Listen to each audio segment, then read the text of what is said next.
The third one is fear of losing control. When feeling out of control, a person may develop a rebellious attitude in order to gain a greater sense of control. For example, a professor wants an assignment in by a certain date, but I choose to submit it 2 weeks later. So, unfortunately, there's a lot of people that really like being in control situations, and them having to turn in stuff makes them not have the control of their life, or just being in power. So they just end up they end up sorry they end up not turning in when the teacher asks them to. Number 4, fear of separation. Afraid that successful completion of work could pull us away from others.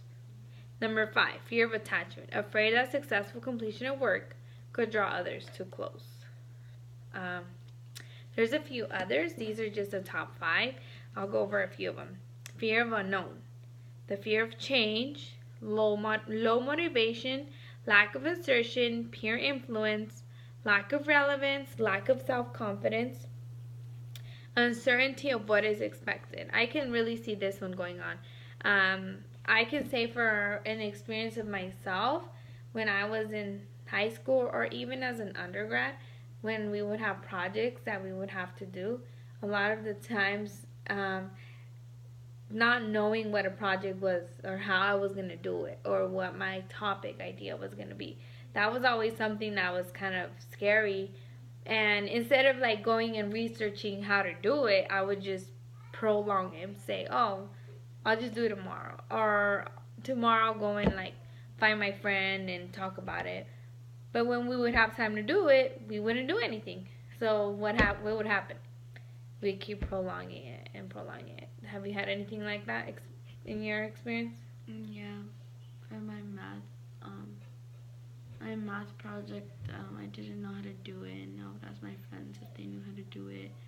And I didn't want to ask the teacher because he was like, go to tutoring, but he wouldn't help us in tutoring. So I just kept procrastinating until it was due the next day. And I failed, but a lot of people failed, so he gave us a second chance to do it.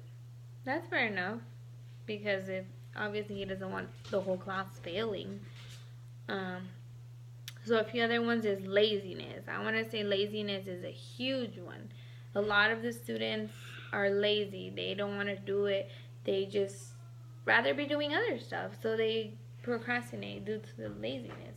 And I remember myself as well, like, oh, I'd rather come home, take a nap. I'm tired. I was in school all day. I'll do it tomorrow. Tomorrow comes. It was another long day. It was another day full of all this classwork, and you're with the headache, you're hungry, you're tired. So then you prolong it. Okay, well, I'll do it tomorrow. I still have 2 weeks anyways. And so forth, and so forth. So that's eventually how procrastinating prolongs. So let's go over, I want to go over this worksheet. It's called the Procrastinator's Code. So the first one says, I must be perfect. Do you believe that you should be perfect? No. I think that nobody's perfect, so that can't be it. Everything I do should go easily and without effort. What do you think about that? No, because if you don't put effort into something, like, you may not succeed in it. I feel that if everything in life was easy, then everybody would have it.